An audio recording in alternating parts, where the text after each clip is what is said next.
Bonjour à toutes et à tous et merci d'être avec nous ce matin pour cette émission spéciale à l'occasion de laquelle nous allons parler grands événements sportifs et cybersécurité.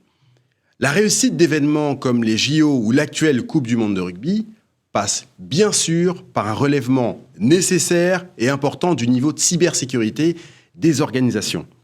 Dans un contexte d'augmentation très fort du nombre de cyberattaques, les opérateurs nationaux, les sites internet gouvernementaux, tout comme ceux des grandes marques mondiales, sont et seront sans doute la cible d'attaques de groupes criminels cherchant à profiter de la caisse de résonance offerte par ce type d'événements sportifs internationaux. Les organisateurs de grands événements sportifs insistent bien sûr, et c'est important, sur la sécurité physique. Ils doivent absolument faire le même effort sur le point de la cybersécurité. Comment hausser son niveau de cybersécurité face à la cybermenace? Comment garantir la disponibilité absolue et continue des sites Internet face aux menaces géopolitiques? Eh bien, c'est ce que nous verrons ce matin avec nos invités. Nous sommes avec Boris Lecoeur, directeur général France de Cloudflare. Bonjour Boris. Bonjour Thomas. Et nous sommes également avec Olivier Cagne, Solution Engineer, également chez Cloudflare. Bonjour Olivier. Bonjour Thomas.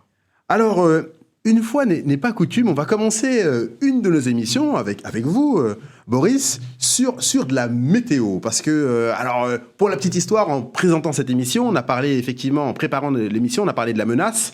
Et il nous a paru intéressant de montrer en temps réel l'origine géographique des menaces. C'est à vous, Boris. Montrez-nous un peu d'où viennent les menaces, d'où elles proviennent et surtout quel pays les frappe. Absolument, donc je vais faire Monsieur Météo durant cette première phase. Et avant tout, je vais expliquer un petit peu le contexte. Mais Cloudflare, donc c'est une protection à l'échelle mondiale. C'est un réseau à l'échelle mondiale. On protège presque 20% de l'Internet, même un petit peu au-delà de 20% de l'Internet. Et donc, on a énormément de données sur le trafic, sur les menaces en cours, sur les attaques en cours. Toutes ces données, on les met à disposition du public sur un site qui s'appelle radar.cloudflare.com. Donc, pas besoin d'abonnement. On va sur le site, on clique sur le lien, on se connecte. Exactement. Pas besoin d'être client Cloudflare et vous avez accès à beaucoup d'informations et notamment des informations qui concernent les menaces et les attaques. Et donc, si on se projette en temps réel par rapport au trafic qu'on voit, donc 20% de l'Internet, ça veut dire que une requête sur 5, une fois sur 5, quand vous allez sur l'Internet, quand vous ouvrez votre téléphone portable, quand vous êtes à partir de votre tablette ou votre PC, vous allez toucher un de nos sites, forcément. Et donc, on a beaucoup de sites mondiaux, beaucoup de sites en France. En France, on a des sites comme ManoMano, comme Conto, comme les sites de Carrefour, les sites de Galeries Lafayette, Noroto, beaucoup de sites français. Et donc, ces informations-là, on les consolide, on les récupère. Et on a en temps réel la cartographie. Et donc, en temps réel, si on regarde ce qui est en train de se passer en France, donc là, on regarde les attaques françaises, qui ciblent la France. Donc, on va choisir directement la France. Et on voit tout de suite la globalité des attaques avec les États-Unis qui sont la source principale d'attaques, suivi d'attaques qui proviennent de France, suivi d'attaques qui proviennent de Russie, d'Allemagne, Singapour, Grande-Bretagne, Chine et Hollande. Donc tous les fils qu'on voit là, ce sont les lieux d'origine des attaques. C'est toutes les attaques des 10 principales attaques. D'accord. Sur les attaques qui vont cibler les sites protégés par Cloudflare en France. Et contrairement à ce qu'on pense, c'est souvent, on imagine que le gros des attaques viennent plutôt du côté russe et chinois, mais la première source d'attaque, elle est plutôt du côté des États-Unis. Mais ça ne veut pas dire que ce sont les Américains qui attaquent. Ça veut dire que les infrastructures utilisées pour attaquer sont basées aux États-Unis. D'accord, nuance importante. Oui. Tout comme Singapour ou la Hollande ou l'Irlande qui reviennent très souvent en tête de liste parce que ces pays-là ont des grandes plaques de data centers. La Virginie est une grosse plaque de data center aux États-Unis, avec des gros cloud providers, avec des gros fournisseurs d'infrastructures qui vont être utilisés souvent d'ailleurs par amplification d'attaques par les attaquants pour aller cibler d'autres pays. D'accord, ce sont les nœuds vraiment qui servent, les gros nœuds Internet qui servent de plateforme donc, pour lancer les attaques. Exactement. D'autres informations intéressantes, donc on peut regarder quelle typologie d'attaque on a, mais si on regarde en France en ce moment, on a sur le gros des attaques qui arrivent sur notre plateforme, on voit qu'on a 43% sont des attaques DDoS, donc des DOS, des attaques qui sont là pour essayer de faire tomber des cibles, pour finalement déstabiliser les sites. Et on a des attaques pour 41% qui sont des attaques de type attaque applicative qui vont essayer d'exploiter des failles applicatives avec de l'injection SQL, avec des attaques qui vont aller cibler les vulnérabilités, les failles qu'on a sur les sites. Donc tout ça, c'est disponible. Au passage, autre donnée intéressante, on voit...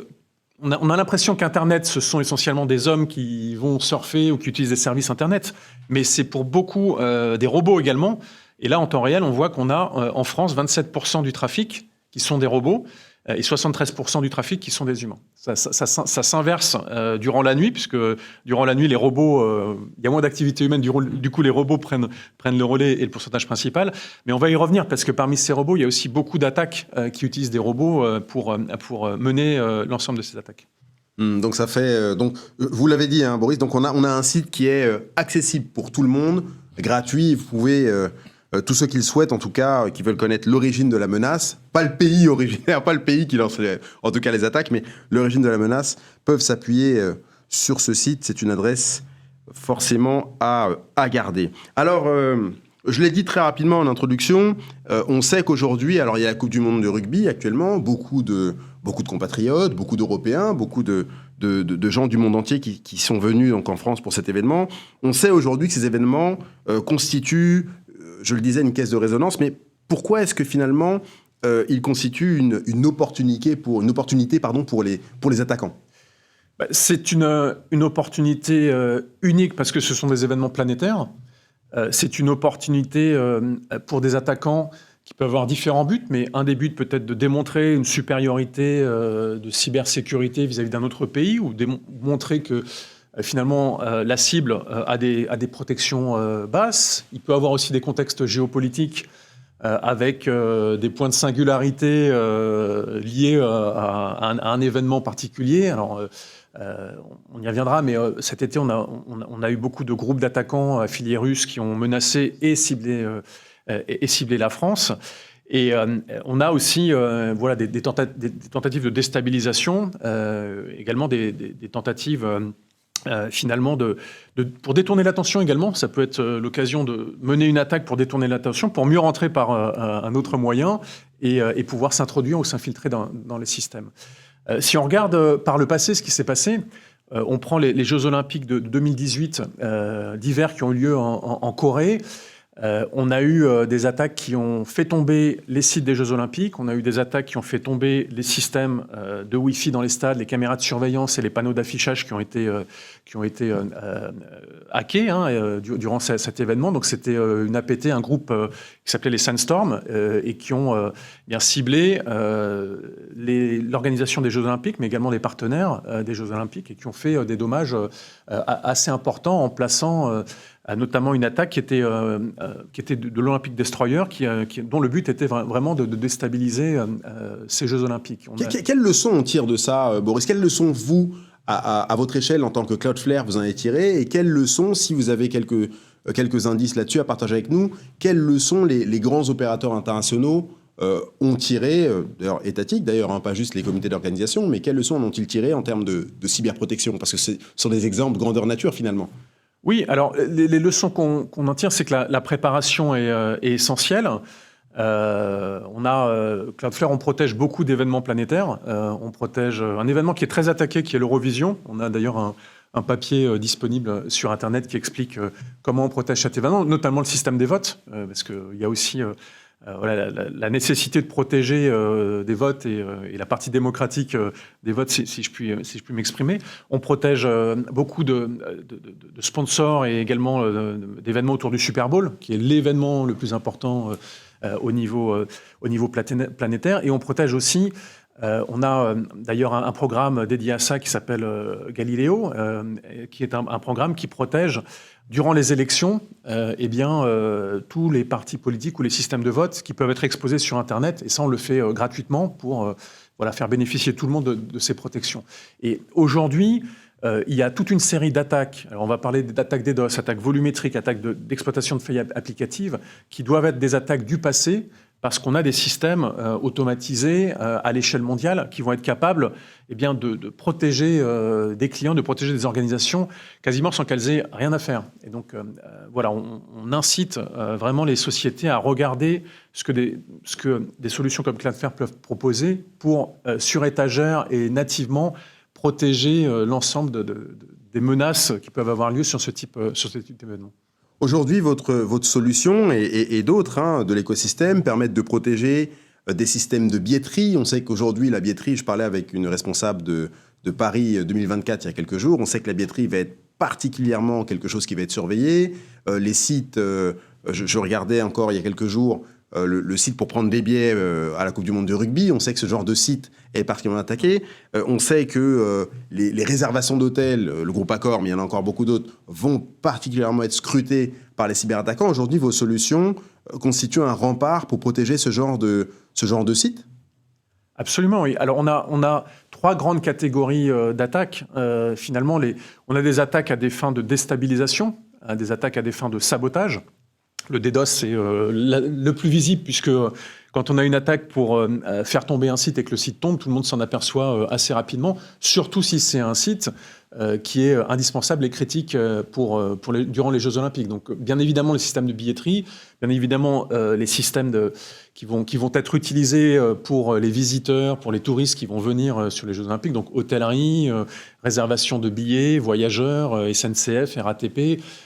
Mais il faut également penser à tous les sites des sponsors de l'événement. Alors, on a un certain nombre de sponsors et on a beaucoup de clients qui utilisent nos solutions avec lesquels on est déjà en train de travailler pour s'assurer qu'ils ont les bonnes protections en place. Et Olivier probablement en touchera un mot un petit peu plus tard sur le comment on fait. Mais il faut aussi réfléchir à tous les sites qui vont aussi représenter la France, marques qui peuvent être sponsors ou pas de l'événement, également des sites gouvernementaux, sites étatiques, des sites qui vont représenter l'image de la France et qui vont de facto être associés à l'événement et vont être la cible de ces attaques. On avait vu en 2016 aux Jeux Olympiques de Rio de Janeiro, d'été cette fois-ci, les sites ont été la cible de ces attaques, mais aussi beaucoup de sites de partenaires ont été ciblés, là aussi pour montrer une supériorité des attaquants par rapport aux défenseurs. Pourquoi est-ce que le DNS, Boris, peut-il être considéré finalement comme le maillon faible ? D'ailleurs, est-ce que vous pouvez rappeler ce que c'est le DNS avant qu'on rentre dans le vif du sujet ? Le DNS, très simplement, c'est l'annuaire de l'Internet. C'est la porte d'entrée à tout ce que l'on fait en digital dès l'instant où on va utiliser une application, utiliser Internet. C'est le site qui permet de vous connecter quand vous tapez www.cloudflare.com ou radar.cloudflare.com, par exemple, qui est disponible pour l'ensemble du public et qui va transformer ce nom de domaine en adresse IP et en une adresse finalement qui est identifiée et compréhensible par les machines. Donc c'est la porte d'entrée à tout ce que l'on fait sur Internet. C'est un élément vulnérable, c'est un élément qui est souvent vulnérable, comme d'autres. Pourquoi les attaquants s'en prennent à cet élément-là ? Parce que les attaquants, finalement, dans le cyber, sont comme des attaquants militaires, sont comme des cambrioleurs. Ils vont attaquer les éléments les plus vulnérables des infrastructures. Donc, ils vont pas chercher à attaquer. Enfin, ils peuvent chercher à attaquer quand il y a des remparts, des défenses, des caméras chez vous, un chien, un cambrioleur avec des barbelés. Un cambrioleur va peut-être moins s'attaquer à cette maison-là qu'une maison qui a pas de chien, pas de barbelés et pas de caméra. Et donc, il y a un certain opportunisme derrière ça. D'ailleurs, on a une statistique intéressante qui a été publiée par un cyberassureur. C'est que quand un client utilise Cloudflare, il a 7 fois moins de chances de se faire attaquer. Et on a eu un article dans Le Monde il y a 1 an qui suivait un hacker en temps réel. Alors, on n'a pas du tout influencé l'article, mais le hacker arrivait sur un premier site, et il tapait, il disait « Ce site est protégé par Cloudflare, je vais passer à autre chose. Je ne vais pas perdre de temps et je vais passer à autre chose. » Donc, les hackers vont chercher les éléments les plus vulnérables dans les infrastructures. Et on a vu par le passé très souvent des attaques sur cet élément vulnérable qui ont un impact immédiat. Donc, on a eu l'opérateur de DNS, un opérateur mondial qui s'appelle DIN, qui a eu une attaque majeure en 2016. Donc, son DNS est tombé. Et donc, ce DNS-là était utilisé par quelques petits sites dont Airbnb, dont Amazon, dont on avait aussi Twitter, PayPal, GitHub et Yelp. Et donc l'impact a été immédiat sur Internet. Dès l'instant, on parle de grands sites. Hein, on parle de grands sites et par effet de ricochet, même si les sites fonctionnent encore, quand le DNS ne fonctionne plus, vous pouvez avoir la plus belle infrastructure d'hébergement de vos sites. Malheureusement, il est inaccessible pour les internautes derrière. C'est incroyable. Donc aujourd'hui, les organisations ont vraiment tout intérêt à mieux protéger le DNS, parce qu'effectivement, quand on pense cybersécurité, je ne sais pas si vous serez d'accord avec moi, Olivier et Boris, mais le DNS, ce n'est pas forcément la première des choses que les organisations pensent à protéger. Non, le DNS, ce n'est pas la première des choses. Et très souvent, on a aussi une tendance à ce que certaines entreprises ou organisations, comme c'est l'annuaire, comme ça représente le nom de domaine du site, beaucoup veulent le gérer elles-mêmes. Oui. Et quand elles le gèrent elles-mêmes, finalement, elles le gèrent mal, parce qu'elles le gèrent sur une infrastructure de serveurs qui est de facto limitée, qui est de facto pas gérée par des spécialistes, et qui n'a pas une échelle mondiale. Or, on a tendance à oublier que l'Internet est mondial, et que les attaquants, on l'a bien vu durant la première partie, mais les attaques proviennent de partout. Et c'est pas parce qu'on a quelques serveurs ou une infrastructure souveraine de serveurs qui vont s'occuper du DNS qu'on va être bien protégé. Au contraire. Donc le gérer soi-même, c'est pas du tout une bonne idée en fait. C'est une très mauvaise idée. C'est des services aujourd'hui qui sont disponibles sur étagère. Avec des DNS comme Cloudflare, qui sont les DNS, qui est le DNS le plus performant au monde. Si vous allez sur DNSPerf, vous regardez, on est sous les 20 millisecondes à l'échelle mondiale, et parfois sous les 10 millisecondes en Europe et aux États-Unis. On a une infrastructure globale, on a un SLA de 100%, on le fait depuis des années, on le fait à très large échelle. Sur notre DNS, c'est des milliards de requêtes qui passent tous les jours sur nos serveurs. Et donc on a cette échelle mondiale qui fait que pour un attaquant, ça va être très compliqué d'aller cibler l'infrastructure globale, parce que combien même il arrive à cibler et finalement surcharger une dizaine ou une vingtaine de serveurs, on a 300 serveurs, on a 209 terabits seconde d'infrastructure. Les plus grosses attaques qu'on a encaissées, la plus grosse attaque DDoS volumétrique était 2,5 terabits seconde, c'est une goutte d'eau par rapport à la taille de notre réseau. Et en début d'année, on a encaissé des attaques sur la partie applicative à 71 millions de requêtes par seconde.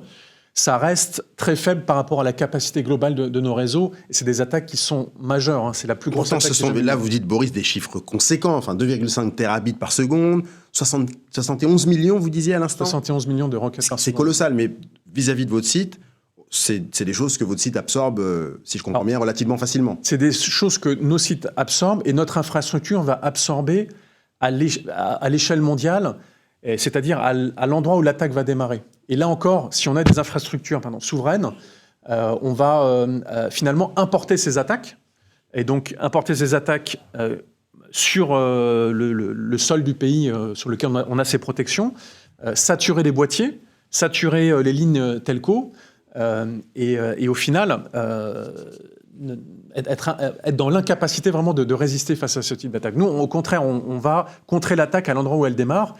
On l'a bien vu sur le graphique en introduction, mais si l'attaque démarre de Russie, on va l'attraper et la contrer au niveau de la Russie. Si elle vient des États-Unis, on va l'attraper au niveau de la Russie. On va pas l'importer jusqu'en France. Et donc, au final, tous nos clients sont constamment attaqués, mais ils ne s'en rendent pas compte, et leurs clients, c'est-à-dire leurs visiteurs de site ou leurs utilisateurs d'applications, ne s'en rendent même pas compte, parce que ça n'a aucun impact sur la performance de leur site, qui reste disponible sans vraiment modification de la performance du site. D'où l'intérêt, vous l'aviez dit lors d'une autre émission, je pense que ceux qui nous ont regardés peut-être l'avaient vu à l'époque, et vous aviez rappelé à l'époque que l'automatisation de la protection est une brique aussi importante. C'est-à-dire qu'on ne peut pas s'appuyer sur ses propres forces. C'est ce que vous disiez avec le DNS. Avoir son propre DNS chez soi, enfin sa protection de DNS, ça marche pas suffisamment bien en fait, face à des attaquants qui sont dans le monde entier. D'ailleurs, Boris, est-ce que vous pouvez nous rappeler aujourd'hui à quel type de menaces, nous citer quelques-unes des menaces auxquelles les organisations, les États, d'ailleurs organisations publiques, privées, sont confrontés? Oui, alors j'ai cité en introduction, et c'est intéressant également de projeter ces menaces par rapport à l'événement et la temporalité de l'événement. C'est-à-dire qu'est-ce qui va se passer avant l'événement, pendant et après. On a 3 grandes catégories de menaces. Menaces de déstabilisation / sabotage. Donc ça implique des menaces d'attaque volumétrique dont on a parlé, d'attaque sur les points de vulnérabilité dont on a parlé, dont on va parler. Donc ça, le but de ces attaques, c'est déstabiliser, faire tomber les infrastructures. On l'a déjà longuement évoqué. Deuxième type d'attaque, c'est des attaques pour les gains financiers. Donc là, on cherche à extorquer des fonds, on cherche à générer de la fraude sur des sites d'e-commerce, fraudes qui peuvent être d'ailleurs licites ou illicites. On pourra y revenir. Il y a les fameux ransomware dont on parle très fréquemment dans l'actualité cyber également. Mais il y a aussi tout ce qui est données qu'on va récupérer, donc les phishing d'utilisateurs avec des données personnelles qu'on va récupérer, des données de carte bleue qu'on va pouvoir revendre également sur le darknet ou sur d'autres réseaux. Et troisième grande typologie d'attaques, ce sont des attaques plus liées à l'espionnage, où là on cherche à rentrer dans les systèmes ou à déposer des agents dans les systèmes qui derrière vont pouvoir renvoyer de l'information, intelligence économique, espionnage étatique ou autre. Et si on prend ces 3 grandes typologies de menaces, finalement, des attaques pour gains financiers, eh bien, avant l'événement, elles ont lieu, parce qu'on va essayer de cibler des billetteries, on va essayer de cibler du ransomware, on va essayer de cibler sur des infrastructures qui sont déjà préchauffées, on va dire, avant l'événement. Pendant l'événement, elles vont continuer, elles vont être plus intensives, parce que les infrastructures vont être aussi plus sollicitées. Les sites qui vont couvrir l'événement, ils vont avoir plus de visiteurs. Et donc, ça va être plus de volume à attaquer, plus de surface à attaquer pour les attaquants. Par contre, après l'événement, il n'y a pas de... Ces attaques vont retomber. Des attaques pour déstabiliser, pour saboter, avant l'événement, ils vont finalement pas en avoir très peu. Il n'y a pas d'intérêt à faire tomber le site des Jeux Olympiques 3 mois ou 6 mois avant les Jeux Olympiques, ça n'aura aucune visibilité mondiale. Par contre, pendant l'événement, non seulement elles vont avoir lieu, mais elles sont plus faciles. Une fois qu'on a des millions d'utilisateurs connectés sur le site des Jeux Olympiques ou sur l'applicatif, c'est très facile finalement de revenir et d'attaquer ce site pour le faire tomber ou le déstabiliser. Et l'espionnage, pour le coup, il y a assez peu d'impact, même si on a vu durant les Jeux Olympiques d'été de Tokyo, en 2020, il y a eu des attaquants qui ont réussi à rentrer dans les systèmes de partenaires, je crois que c'était Fujitsu, et qui ont réussi à récupérer des données et fait de l'espionnage. Mais globalement, l'intensité reste moyenne sur cette typologie d'attaque. C'est étonnant parce que depuis tout à l'heure, je vous écoute, Boris, et vous avez donné plein d'exemples. Alors, les JO de Tokyo, il y a eu ça. Les JO de Londres, il y a eu ça. Les JO de... Alors, c'est assez étonnant parce que lorsqu'on est devant sa télé, je pense que les gens qui nous suivent ce matin ont peut-être la même réflexion que la mienne. C'est-à-dire qu'on regarde à la télé et on ne se rend pas compte que les sites sont attaqués, qu'il y a des attaques globales. Et pourtant, on est sur des actifs qui sont clairement en danger. Alors là, on a dressé un tableau... que d'aucuns diraient sombre, mais réaliste de l'état de la menace. Je me tourne vers vous, Olivier, parce que, heureusement pour les organisations, il y a des solutions. Comment est-ce qu'on se prépare, justement, pour éviter d'être la cible des attaques que Boris a présentées, du nombre d'attaques assez important que Boris a présenté? Alors, on peut se préparer sur 2 axes. Déjà, le terme préparer est le bon terme. Effectivement, c'est bien de se préparer. Sur 2 axes, sur à la fois la protection des cibles, donc les services, les systèmes d'information, et puis la protection des personnes. Sur la protection des services et des cibles, et des systèmes d'information, on va essayer toujours de garder la disponibilité de ces sites. Alors pour ça, on peut mettre en place des protections qui sont assez simples, comme des protections anti-DDoS. Donc, Boris, tout à l'heure, mentionnait les attaques distribuées par déni de service, donc les attaques DDoS. Aujourd'hui, malheureusement, c'est assez simple sur le dark web de se procurer des vecteurs d'attaque où on peut lancer pour quelques dizaines d'euros des attaques assez conséquentes. Alors peut-être pas à l'échelle des terabits par seconde, mais pour 50 euros, on peut lancer une attaque à 1 gigabit par seconde. Ce qui est Tout déjà... ça, c'est disponible sur étagère aujourd'hui pour celui ou celle qui sait chercher. Enfin, j'irai peut-être pas jusqu'à dire sur étagère. Il faut quand même un petit peu chercher dans le dark web, mais oui, c'est disponible. Et du coup, là-dessus, j'ai envie de dire, on peut mettre en place des parades assez simples qui sont des protections anti-DDoS. Donc évidemment, travailler avec des éditeurs ou des fournisseurs comme Cloudflare, peu importe. Mais ça, c'est déjà une première partie de protection qui sont assez simples à mettre en place. Une autre protection qui est aussi assez simple à mettre en place face à des attaques de de pénurie d'inventaire, des attaquants qui vont essayer d'épuiser les stocks de consoles de jeux, de chaussures de sport, etc., c'est de se protéger contre les bots. Alors, les robots, donc les attaques automatisées sur Internet. Pourquoi ? Parce que aujourd'hui, c'est aussi malheureusement assez simple de se procurer des moyens de résoudre les fameux CAPTCHA, vous savez, les petites où je dois trouver toutes les images de vélo sur des mosaïques d'images. Malheureusement, elles sont cassables de façon assez simple. Ce n'est plus infaillible. Non, ça ne l'a jamais été. Sauf erreur, ce n'est pas infaillible. Pour 1 euro, on peut trouver la résolution, par exemple, de 2000 CAPTCHA sans problème. Pourquoi c'est malheureusement non infaillible ? Parce que derrière, il y a souvent ce qu'on appelle des click farms, des fermes à clics, où il y a aussi parfois non seulement des robots, mais des humains qui vont résoudre justement tous ces puzzles et ces fameux CAPTCHA. Donc là, ça devient vraiment indispensable d'aller se prémunir de ce type d'attaque automatisée avec une protection contre les robots, contre les bots.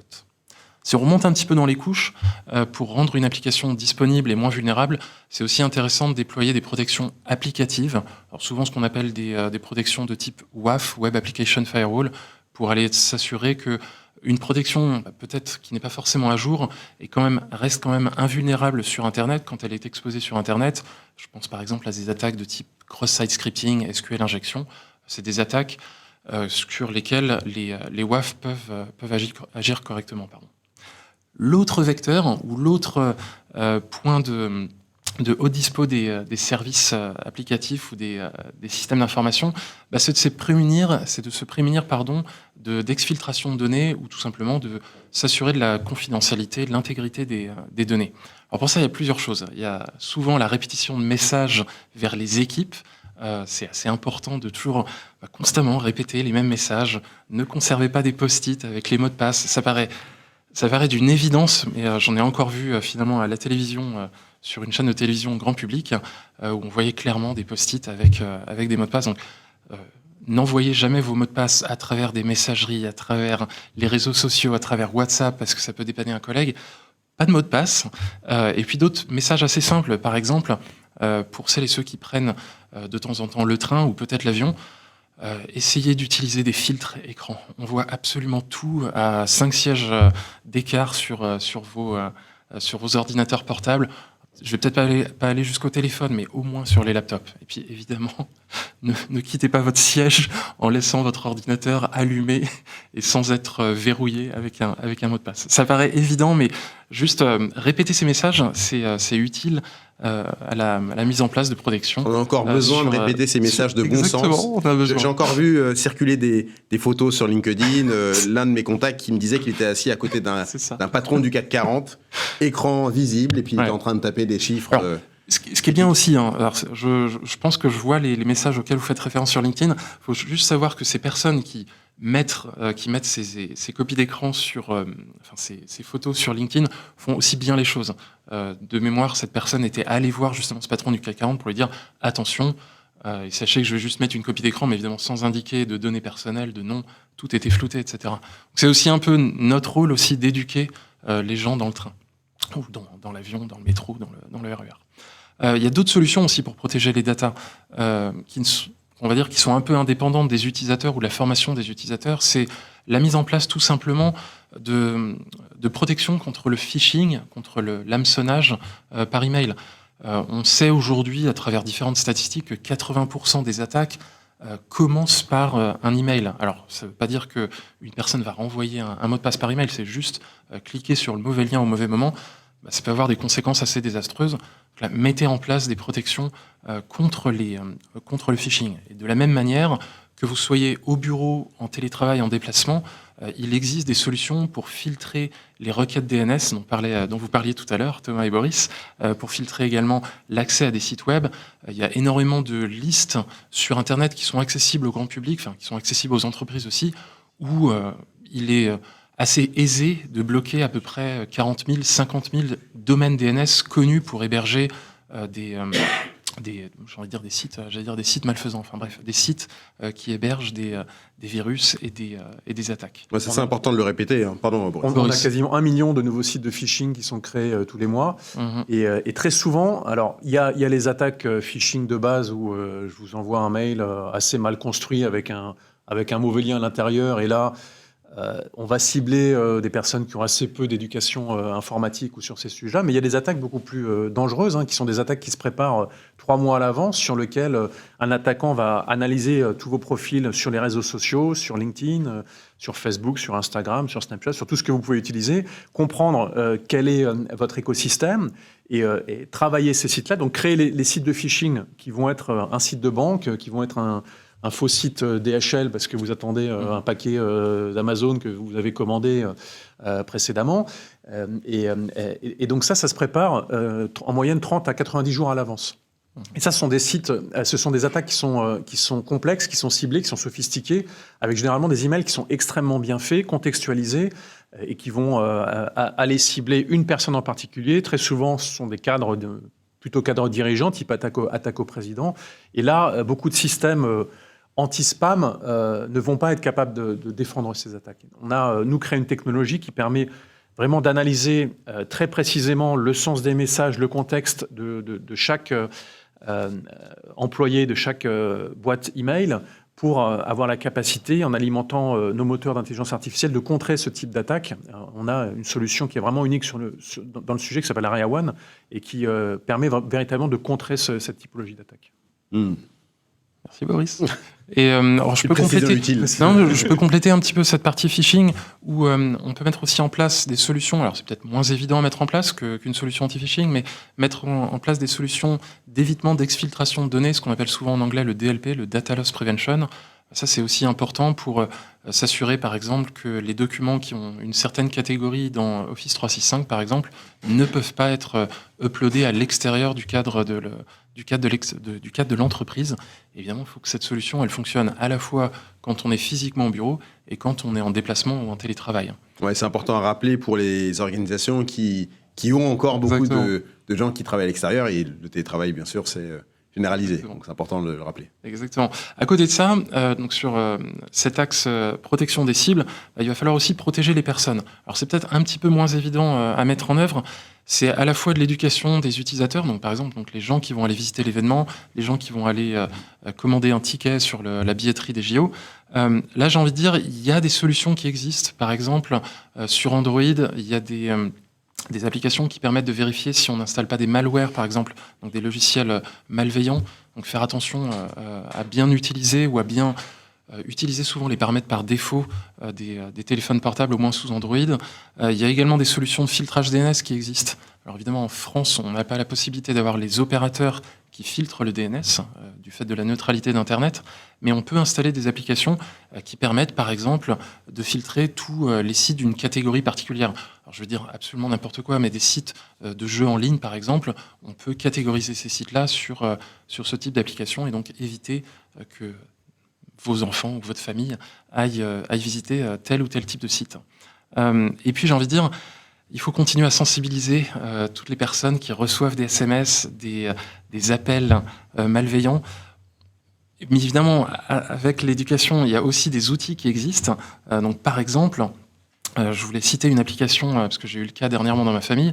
On a le droit de citer des noms d'applications. Bien sûr. Une super application qui est pas encore assez connue, je trouve, qui s'appelle Orange Téléphone et qui permet, évidemment si vous le configurez de telle manière, de filtrer les appels malveillants. En fait, Orange a collecté un certain nombre de numéros de téléphone qui sont soit des appels malveillants ou parfois des appels de démarchage. On peut par défaut intégrer ça avec Android et iOS sans problème pour de facto bloquer ce type d'appel. C'est très intéressant. Alors c'est pas les arnaques au président, c'est souvent les arnaques à la banque, où un faux conseiller bancaire vous appelle en ayant potentiellement détecté un problème sur votre compte, alors que c'est absolument pas le cas. Et c'est justement grâce à ce faux conseiller que vous allez commencer à avoir des problèmes avec votre banque. C'est pas mal ça. J'ai eu un faux conseiller de Microsoft un jour. C'était pas mal. Donc, ça existe. Du coup, sur la sensibilisation des personnes, j'ai envie de dire, c'est à la fois quelques outils qui existent sur le marché, mais vraiment aussi essayer d'éduquer tout le monde. En général, tout ce qui paraît trop beau pour être vrai doit être questionné. Donc réfléchissez avant de cliquer sur un SMS qui vous annonce que vous avez oublié de renouveler votre abonnement Netflix. Réfléchissez à 2 fois avant d'aller prendre en photo un beau QR code sur un abribus. Il y a pas mal de petites choses auxquelles il faut faire attention, tout simplement. On est, et ça n'a échappé à personne, dans un contexte aujourd'hui, une grosse partie des applications, des systèmes d'information sont externalisés grâce au cloud. Comment est-ce qu'aujourd'hui on protège efficacement une organisation lorsqu'on a, je peux dire des noms, on a un bout de système d'information sur GCP, un bout sur Azure, on utilise du SaaS. Comment est-ce qu'aujourd'hui on fait en sorte de protéger une application, un système d'information, plus généralement, qui est aujourd'hui géodistribué et décentralisé? Alors c'est une question intéressante parce qu'effectivement c'est exactement le contexte qu'on voit avec la plupart de nos clients, la multiplication des systèmes d'information, la multiplication des plateformes externalisées de type cloud ou SaaS. Ça devient plutôt complexe d'aller adresser la sécurité de façon individuelle sur chaque plateforme, sur chaque cloud, sur chaque service SaaS. Et l'idée c'est vraiment de mettre en place une plateforme de cybersécurité qui soit justement délivrée en mode SaaS et qui assure une protection à la périphérie de ces différentes plateformes. Donc plutôt que d'avoir à configurer plusieurs plateformes différentes, on en configure une seule pour aller ensuite accéder à ces différentes plateformes de services, plateformes de réservation, bref, ou de gestion de notes de frais, etc. Donc par exemple, c'est vraiment l'idée maîtresse de ce que le Gartner a annoncé en 2019 avec l'acronyme SASE, qui justement vise à protéger de façon permanente en ayant confiance sur aucun système de VPN, par exemple, pour aller assurer la sécurité des employés vis-à-vis de plateformes qui sont hébergées sur le cloud. Donc du coup, vraiment, l'idée maîtresse ici, c'est d'aller consolider les fonctionnalités de sécurité sur une plateforme de type SaaS qui se trouve à la périphérie de l'ensemble des plateformes cloud ou des plateformes d'ailleurs qui pourraient être hébergées également on-premises, donc sur site. Ça ne change absolument pas la question. Et puis évidemment, par-delà la protection, c'est mettre en place de l'authentification forte pour s'assurer que tous les utilisateurs désormais qui accèdent à ces plateformes externes à la société le font de façon sécurisée avec souvent plusieurs moyens d'authentification, ce qu'on appelle souvent le MFA ou le Two-Factor Authentication. Donc vraiment des services où on va en permanence sécuriser tous les accès vers toutes les plateformes plutôt qu'auparavant s'authentifier une fois en VPN et avoir accès à absolument tout dans le fameux château. On arrive dans les dernières minutes de cette émission et je me retourne vers vous, Boris. On a évoqué au cours de cette émission beaucoup de choses, beaucoup de types de menaces. On a rappelé que des outils existaient. On a rappelé aussi avec vous, Olivier, que des bonnes pratiques très simples, va mettre le mot de passe, le coller sur l'écran ou mettre des protections, eh bien, c'était des choses qui fonctionnaient. Quel risque aujourd'hui, au-delà de ça, courent les entreprises qui continuent à s'appuyer sur des outils de défense, traditionnels? Alors, les outils de défense traditionnels, j'aime bien moi reprendre l'image du château fort, qui est la sécurité informatique qui existe depuis l'origine de l'informatique, finalement, où on va mettre des murailles avec l'intérieur du réseau, l'extérieur du réseau. Sur ces murailles, on met des mitraillettes, ce sont les firewalls, qui sont historiquement les doudous des RSSI, qui les configurent pour contrer les attaques sur cette muraille. Mais on l'a vu avec Olivier, dans cette muraille, finalement, il n'y a plus grand-chose. Les applicatifs sont en dehors de la muraille, Azure, GCP, Salesforce, Zendesk. Les utilisateurs sont également en dehors de la muraille. Et donc finalement, tout ça vole en éclats. Et donc continuer à appliquer des techniques traditionnelles de protection périmétrique, parfois même en les virtualisant dans le cloud, et finalement réappliquer ces techniques de protection périmétrique sur le cloud, ça ne fonctionne pas. Ça ne fonctionne pas parce que les applicatifs sont partout, les utilisateurs sont partout. Et donc il faut également un système de protection qui est partout, c'est-à-dire au plus proche des utilisateurs et au plus proche des attaquants. Des systèmes qui sont partout, des réseaux qui permettent de mettre la technologie, la protection partout. Il y en a très peu dans le monde.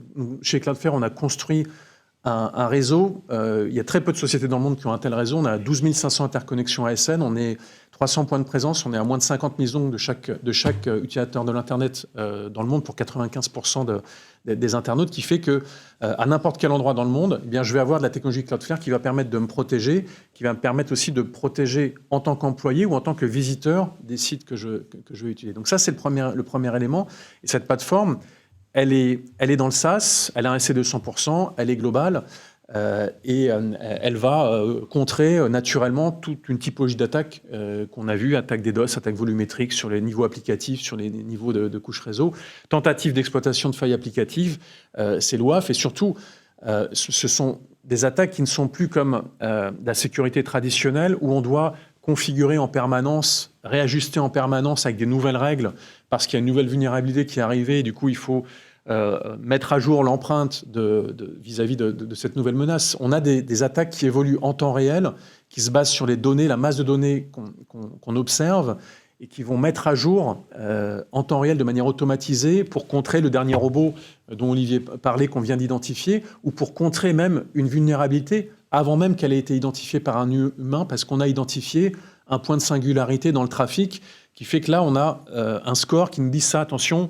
ce point de singularité-là, c'est bizarre, c'est à grande chance d'être une attaque, je bloque. Avant même que le CVE, c'est-à-dire la vulnérabilité, était identifiée et référencée par un humain. Et donc tous ces systèmes-là, qui vont au passage référencer les millions de sites de phishing qui ont été identifiés dans nos systèmes pour empêcher l'utilisateur qui cliquera sur le lien et bien finalement d'aller jusqu'au site, tous ces systèmes-là maintenant sont disponibles en SaaS dans le cloud et sont implémentables très facilement. Durant cet été, on a eu des groupes qui ont été très virulents vis-à-vis de la France. Anonymous Soudan qui a menacé les intérêts français, notamment par rapport à la situation du Mali.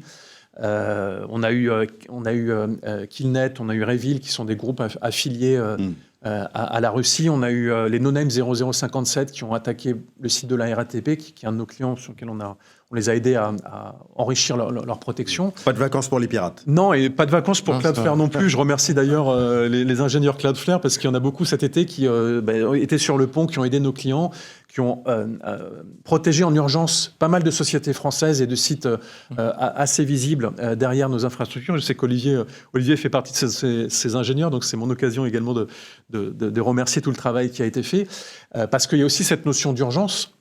Et aujourd'hui, encore une fois, quand on est attaqué, eh bien, des systèmes comme ceux qu'on peut proposer, on a la capacité en une demi-heure, en un quart d'heure, à mettre des protections pour éliminer l'attaque et permettre au site de continuer à vivre et d'avoir une remise en ligne finalement assez rapide. Une toute dernière question, Boris. Est-ce qu'on peut rappeler pourquoi aujourd'hui, alors on a beaucoup parlé de Zero Trust, mais il faut continuer à l'appliquer. Pourquoi est-ce que c'est encore important aujourd'hui d'avoir une vraie démarche Zero Trust?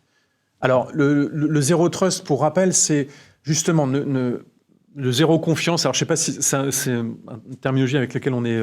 C'est toujours un peu un petit peu ambigu, mais zéro confiance, c'est finalement partir du principe que on ne fait plus confiance à personne, et on ne fait plus confiance à chaque connexion qui arrive.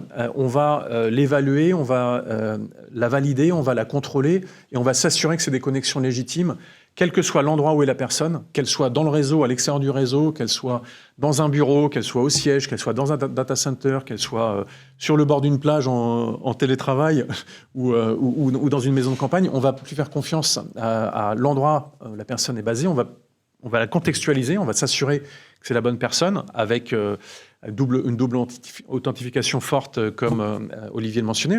Chez Cloudflare, on a tous des YubiKey qui permettent de nous assurer qu'une fois qu'on a rentré son mot de passe et que le mot de passe a été vérifié, qu'on est bien à partir du PC, et combien même quelqu'un nous subtiliserait ce mot de passe et l'utiliserait à partir d'un autre PC, il aurait l'incapacité à prouver que c'est lui, puisqu'il n'aurait pas cette double authentification. Donc le Zero Trust va authentifier, valider cette connexion, valider la légitimité qu'on a à accéder à un système en temps réel. Moi, Boris Lecoeur, est-ce que j'ai accès à Salesforce à cet instant T, et à quelle partie de Salesforce j'ai accès? Est-ce que j'y ai accès maintenant? Est-ce que j'ai accès à partir de la France et pas à partir d'autres pays? Donc toute cette contextualisation, elle est extrêmement importante. C'est plus juste l'identité, c'est vraiment est-ce que j'ai accès à telle information par rapport au client, ainsi de suite. D'accord. Exactement. Et donc avec cette notion de cloisonnement également de systèmes et de données et d'association de rôles et de groupes d'utilisateurs pour leur permettre d'accéder à ces données. Et là encore, peu importe l'endroit à partir duquel je me connecte, que je sois dans le bureau ou en dehors du bureau, cet endroit-là n'a aucune importance. Ce qui est important, c'est vérifier l'identité et le contextualiser. Et en dernier point, tracer tout ce qui se passe,